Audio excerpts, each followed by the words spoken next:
এই জামাটা পরে নাকি বাজার গেছিল আজকে, কোনো মনে করনি কে গেঞ্জি ফেঞ্জি না কি জানি একটা বলে ওটাকে, ওগুলা কি ভাল লাগছে?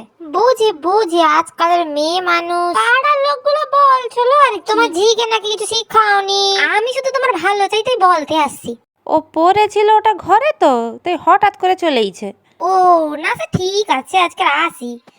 মেয়ে মানুষের মতো কাপড় জামা পরতে পারিস না তুই? যা পাল্টে। তাই গো বুলটির মা। এই যে দিদি বিছানা গোছাচ্ছিলাম। তা বুলটি টিউশন গেছে বুঝি? ও ঘরে আছে, আচ্ছা। বলি রে কি ওড়না ফোনা নাই নাকি তোমার ঘরে? ভুল বুঝনি বাপু, আমি কিছু বলিনি, পাড়ার লোক বলা বলি করছিল যে এত বড় মেয়ে নাকি টিউশনি যে ওড়না ছাড়া। তাই বলি রি, আমি তো তোমাকে ভালো চাই। ওড়নাগুলো আমি সব কেচে দিয়েছিলাম, তাই।